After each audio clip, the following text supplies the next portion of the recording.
You সোনা।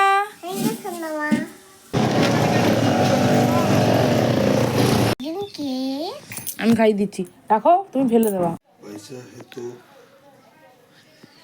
Hello everyone, welcome back to my channel Keya lifestyle. তোমরা সবাই কেমন আছো? আশা করি ভালো আছো। আমিও খুব ভালো আছি, কিন্তু এটার জন্য ভালো নেই।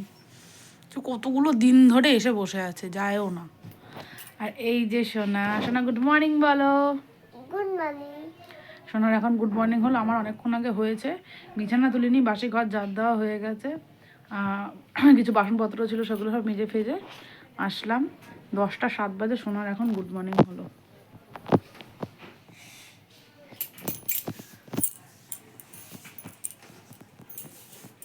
কিছু বল সোনা, কিছু বল, কিছু বল। কি বলবি? ও ও এখন ঘুমাচ্ছে, ওই জন্য কিছু বলবে না। তো চলো আজকের ভিডিওটা এখান থেকে শুরু করলাম, তোমরা দেখতে থাকো আর সঙ্গে থাকো। তারপরে এই যে সোনাকে নিয়ে আবার রোদ পোহাতে পোহাতে পুকুর পাড়ে চলে আসলাম। আর রোদটা আজকের জন্যই আছে, কারণ আজকের রোদটা কি বিচ্ছিরি। আমার যা মনে হচ্ছে কালকে থেকে বৃষ্টি হবে, ঠিক আছে? কারণ এই রোদ উঠছে আবার মেঘলা করছে, এই রোদ উঠছে আবার মেঘলা করছে, এরকম। তো এই জন্য মনে হলো আর রোদ উঠবে না। অবশ্য জামা কাপড় কাচার নেই আমার, তবে হবে। আমি মানে প্রতিদিন কাচি না, কিছুটা জমা হওয়ার পর কাচি, কারণ ডেলি ডেলি জামা কাপড় কাচতে না খুব একটা ভালো লাগে না। আর তারপরে এই দেখো মন্দিরে পুজো হচ্ছিলো, তো সোনা বলছে টিপ পরবো। মন্দিরে ঘন্টার আওয়াজ শুনলেই বলে টিপ পরবো, তাই টিপ পরাতে ওকে নিয়ে গেছিলাম।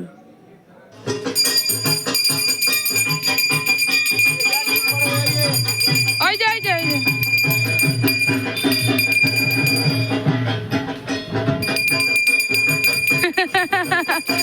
পড়েছো? আমাকে বলছে আমাকে টিপ পড়েছি চলো, পড়েছে তোমাকে টিপ পড়িয়েছে। আমি পড়েছি, আমিও পড়েছি, চলো। হ্যাঁ হ্যাঁ হ্যাঁ, চল রে ভাই।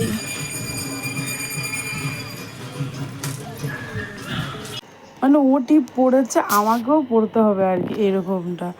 তো তারপরে যে বাড়িতে এসে ওকে খাইয়ে ঠাইয়ে নিয়ে ফ্রেশ করে, তো তোমাদের ভাই আসলো। ভোরবেলা তো কাজ বলেছিলাম তোমাদের, কাজে গেছে আগের ভিডিওতে। তো আমি কি করলাম, ও পয়সা দিল, তারপরে আমি একটু বাজারে গেলাম। তখন প্রায় 12টা বাজে, তাও বাজার ছিল অল্প কিছু, একটুখানি যেগুলো দরকার আর কি সেগুলো এনেছি। তো বাজারে গেলে না একটু টাকা সেভ করা যায়, কারণ বাড়িতে যেগুলো আসে ওগুলো যত দাম দর করো, মানে বার্গেনিং করো, ওটা কমায় না। বাজারে গেলে বার্গেনিং করলে কমিয়ে দেয়। তো যাই হোক, তারপরে বাড়িতে এসে আর কোনো ভিডিও ক্লিপ তুলতে পারিনি, কারণ এত তাড়াহুড়ো লাগছিলো, যেহেতু শীতের বেলা, ওই জন্য আরও বেশি।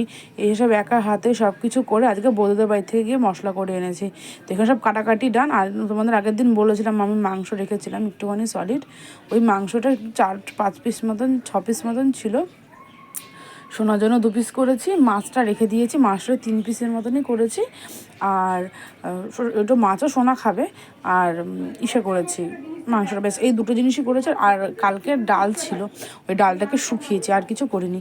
তারপরে সোনাকে গামলাটা আমি বার করতে বলছিলাম খেলাধুলা থেকে, কারণ ধোয়া জামা কাপড়গুলো রাখবো ভাঁজ করার জন্য।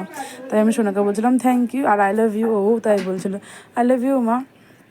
আর এই যে এখানে তারপরে এটা হচ্ছে কি একবারে বিকালবেলা আজকে খেয়ে উঠে সোনাকে ঘুম পাড়িয়েছি 4টার সময়। দাদা ভাই এখন রেডি হয়ে বেরোচ্ছে আর কি কাজে একটা ভাড়া আছে ওর, তা চলে আসবে বলছে তাড়াতাড়ি, কারণ ওর আবার ভোর 3টের সময় ভাড়া আছে, এই কারণে। তো এই যে আমার বডি স্প্রেটা দিচ্ছে, আমি বলছি সবাই কিন্তু দেখছো তুমি আমারটা দিচ্ছে, বলে দাদা কী হয়েছে, ভোরটা দিচ্ছি। তাই এই যাও বেরিয়ে যাচ্ছে। তারপরে আমি উঠে দেখি ঘুমাবো নাহলে উঠে সন্ধ্যাবাতি দেবো আর কি। এই যে ও বেরিয়ে গেল কাজে। এখন কটা বাজে? 5:30 মতন, 5টা মতন বাজে। তো শোয়নি আর, সারা রাত কাজ করে এসে তারপরে ভোরবেলা আবার একটা ভাড়া ছিল, গেছিলো।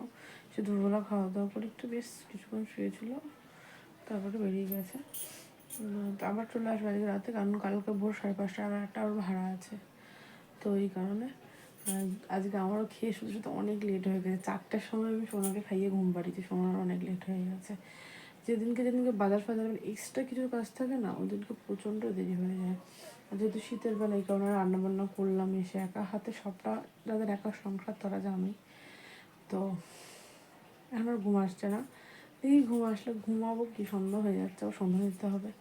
ঘুমাবো, একটু শুয়ে থাকি, একটু ফোন ঘাঁটি, তোমাদের সাথে আবার পরে দেখা যাচ্ছে, ওকে? তো আমি ঘুমিয়ে পড়েছিলাম। তো ঘুম থেকে উঠে যেহেতু বেলা শেষে না আসলে ভালো লাগে না, আমাদের বাঙালির ভাত ঘুম না দিলে ভালো লাগে না, যেটা হয়। কার কার সাথে এটা হয় আমাকে অবশ্যই কমেন্টে জানিও। তো তারপরে যে ঘুম থেকে উঠে একটা কেক খাইয়েছে, কারণ ঘুম থেকে উঠে বলছে কেক খাবো কেক খাবো। ওর বাবাকে জোরজবস্তি ফোন করিয়েছে, বাবাইকে বল কেক আনতে। ওর বাবাই কখন আসবে না আসবে এই জন্য আমি কেক এনে ওকে খাইয়েছিলাম একটা। তো তখন প্রায় 8টা মতন বাজে। তার কিছুক্ষণ পরে তো দাদাভাই যে দুখানা পেস্ট্রি নিয়ে এসছে, মেয়ে বলেছে ফোন করে, বাবা মেয়ের আবদার রাখতে হবে না। তো এই যে আমি একটু দরজা দিয়ে পেস্ট্রিটা খুলে তোমাদের দেখাচ্ছিলাম, নাহলে ও চিল্লামিল্লি বিরক্ত করবে আর কি। ওই ঘরে ঠামুর কাছে গেছিলো, এসে পড়েছে।